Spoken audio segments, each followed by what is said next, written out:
Hello everyone. आज हम accounting का एक बहुत इंपॉर्टेंट टॉपिक समझने वाले हैं जिसका नाम है अकाउंटिंग प्रिंसिपल्स। अब नाम सुनकर आपको लग रहा होगा कि फिर से कोई मुश्किल सा अकाउंटिंग का टॉपिक आ गया है, लेकिन ऐसा बिल्कुल नहीं है। आज हम इसे बहुत सिंपल लैंग्वेज में एग्जाम्पल के साथ समझेंगे ताकि आपको सिर्फ एग्जाम के लिए नहीं बल्कि कॉन्सेप्चुअली भी समझ आए कि अकाउंटिंग प्रिंसिपल्स एक्चुअली होते क्या हैं। चलिए बिना किसी डिले के शुरू करते हैं। सबसे पहले समझते हैं कि प्रिंसिपल का मतलब क्या होता है। The word principle means a basic rule, guideline और general truth that helps us to perform an activity in a proper and systematic manner. Principle का सिंपल मीनिंग है एक बेसिक रूल या गाइडलाइन, यानी कोई ऐसा बेसिक रूल या guideline जो हमें बताता है कि कोई काम किस तरीके से किया जाना चाहिए। For example, in accounting, certain rules are followed while recording business transactions. These rules help accountants prepare accounts in a systematic and uniform manner. देखो, अगर हम किसी गेम को खेल रहे हैं तो उस गेम के लिए कुछ रूल्स होते हैं। अगर हर पर्सन अपनी मर्जी से रूल्स फॉलो करने लगे तो गेम में क्या होगा, कंफ्यूजन हो जाएगा। एग्जैक्टली इसी तरह अकाउंटिंग में भी कुछ बेसिक रूल्स और गाइडलाइंस होते हैं जिन्हें हम अकाउंटिंग प्रिंसिपल्स कहते हैं, जिनका यूज अकाउंटेंट्स जो है बिजनेस ट्रांजैक्शंस को रिकॉर्ड करने के लिए यूज करते हैं। अब आते हैं meaning of accounting principles. Accounting principles are the basic rules and guidelines that are followed while recording, classifying, summarizing and presenting accounting information.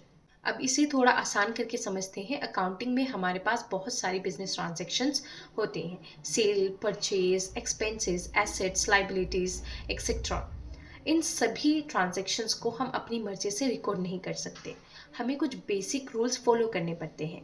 यही रूल्स हमें बताते हैं कि what to record, how to record and how to present the information. इन rules को हम accounting principles कहते हैं। अब देखते हैं definition of accounting principles. According to ICPA, American Institute of Certified Public Accountants, the accounting principles are a general law or rule adopted or preferred as a guide to action, a settled ground or basis of conduct or practice. अब इस definition को याद करने के साथ साथ इसका simple meaning भी समझिए। इसका मतलब है कि अकाउंटिंग प्रिंसिपल्स ऐसे जनरल रूल्स हैं जो अकाउंटेंट को अकाउंटिंग वर्क करते टाइम एक प्रॉपर डायरेक्शन देते हैं। यानी अकाउंटेंट को हर ट्रांजैक्शन के लिए अपनी अलग मेथड नहीं बनानी पड़ती है, वो एस्टैब्लिश अकाउंटिंग प्रिंसिपल्स को फॉलो करते हैं। अब देखते हैं अकाउंटिंग प्रिंसिपल्स की इंपॉर्टेंट कैरेक्टरिस्टिक्स क्या है। First one is journal guidelines. They provide basic guidelines for recording and presenting business transactions properly. Accounting principles journal rules और जर्नल गाइडलाइंस प्रोवाइड करते हैं। ये अकाउंटेंट को बताते हैं कि ट्रांजैक्शन को किस तरह से रिकॉर्ड और प्रेजेंट करना है। Second is based on common practice. They are developed from accounting practices and experience commonly followed by businesses. Accounting principles accounting की कॉमन प्रैक्टिसेस और एक्सपीरियंस पर बेस्ड होते हैं, यानी ये ऐसे रूल्स हैं जिन्हें अकाउंटिंग फील्ड में जनरली फॉलो किया जाता है। Third is provide uniformity. They help businesses follow similar accounting methods and make accounts easier to understand. ये बिजनेस को अकाउंटिंग में सिमिलर मेथड्स फॉलो करने में हेल्प करते हैं। इससे फाइनेंशियल स्टेटमेंट्स को समझना और कंपेयर करना आसान होता है। Fourth, help in financial statement. They provide a proper base for preparing financial statements such as income statement and balance sheet. Accounting principles financial statements जैसे income statement और balance sheet को properly prepare करने में help करते हैं। अब आते हैं सबसे important part पर, types of accounting principles. Accounting principles को हम mainly 3 categories में divide करते हैं। First, basic concept or assumptions, second basic principles and third modifying principles. अब इन तीनों को एक एक करके समझते हैं। Basic concepts and assumptions. Basic concepts and assumptions accounting के बेसिक फाउंडेशन होते हैं। इनके अंदर मेनली 4 कॉन्सेप्ट्स आते हैं। First, business entity concept, second, going concern concept, third, accounting period concept and fourth, money measurement concept. These are the basic ideas on which accounting is based. They help us understand how business transactions should be recorded. तो सबसे पहले देखते हैं business entity concept. This concept says that business and its owner are treated as separate in accounting. The money and transactions of the owner are kept separate from the money and transactions of the business.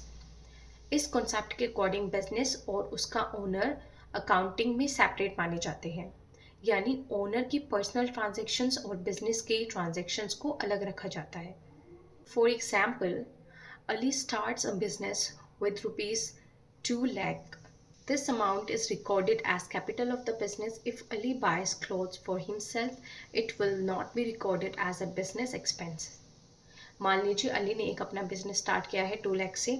Business की books में 2 लाख को capital के रूप में लिखा जाएगा, लेकिन अगर अली अपने पर्सनल यूज़ के लिए 10,000 के क्लोथ्स खरीदता है तो उसे बिजनेस एक्सपेंसेस नहीं माना जाएगा, क्योंकि वह अली का पर्सनल एक्सपेंस है, बिजनेस का नहीं. तो आपको क्या याद रखना है, बिजनेस और ओनर दोनों सेपरेट है. Next is going concern concept. This concept says that a business is expected to continue its work for a long time. We assume that the business will not close down soon. Because of this, assets are used for several years. इसका simple meaning है कि हम assume करते हैं कि business आगे भी चलता रहेगा और जल्दी बंद नहीं होगा. इस अजम्पशन की वजह से बिजनेस अपनी एसेट्स को फ्यूचर में यूज करने के लिए रिकॉर्ड करता है. For example, a business buy a machine for 5 lakh. The machine will be used for many years, so its full cost is not treated as an expense. In 1 year, its cost is divided over its useful life through depreciation. एक business ने 5 लाख की एक machine खरीदी. Business को अभी क्या उम्मीद है कि मशीन सिर्फ 1 साल नहीं बल्कि कई सालों तक यूज होगी, इसलिए पूरी 5 लाख को एक ही ईयर का एक्सपेंस नहीं माना जाता. मशीन की कॉस्ट और उसके यूजफुल लाइफ के दौरान डेप्रिसिएशन के रूप में चार्ज किया जाएगा. आपको क्या याद रखना है, बिजनेस विल कंटिन्यू. थर्ड है accounting period concept. This concept says that the life of a business is divided into small periods, usually 1 year. This helps us to know the profit or loss of each year. इस concept के according business की पूरी life को छोटे छोटे accounting periods में divide किया जाता है, यूजुअली 1 ईयर. इसका मेन पर्पस है कि हम हर पीरियड का प्रॉफिट और लॉस पता कर सकें. For example, a business prepares it's accounts from 1st April 2026 to 31 March 2027. This helps the business find out its profit or loss for that year. अगर बिजनेस 1 अप्रैल 2026 को शुरू हुआ और हम 31 मार्च 2027 तक का अकाउंटिंग पीरियड बनाकर इस ईयर का प्रॉफिट या लॉस कैलकुलेट कर सकते हैं. आपको क्या याद रखना है, बिजनेस की जो लाइफ होती है उसको डिवाइड किया जाता है into periods. Last basic concept है money measurement concept. This concept says that only those transactions which can be measured in money are recorded in accounting. Things which cannot be measured properly in money are generally not recorded. इसका simple meaning है कि accounting में वही transactions record की जाती हैं जिन्हें money में मेजर किया जा सकता है, और जो मनी में मेजर नहीं की जा सकती उनको रिकॉर्डेड नहीं किया जाता है. For example, a business bye furniture for 50,000, it can be recorded because its value is known in money. But good relationship between employee cannot be recorded because its value cannot be measured in money. अगर business ने 50,000 का furniture खरीदा है तो इसे record किया जाएगा क्योंकि इसकी वैल्यू मनी में मेजर की जा सकती है. लेकिन अगर एम्प्लॉयज़ और मैनेजमेंट के बीच के रिलेशनशिप बहुत अच्छे हैं तो इसे नॉर्मली अकाउंटिंग बुक्स में रिकॉर्ड नहीं किया जाएगा, क्योंकि इस रिलेशनशिप की एग्जैक्ट वैल्यू मनी में मेजर करना पॉसिबल नहीं है. याद रखने का आसान तरीका क्या है, money can be measured in money than it can be recorded. अब जो आपके 2 टाइप्स बचे हैं, basic principles and modified principles, उनको हम नेक्स्ट वीडियो में समझेंगे. वीडियो को लाइक, शेयर और सब्सक्राइब करना ना भूलें. मिलते हैं नेक्स्ट वीडियो में. Thank you.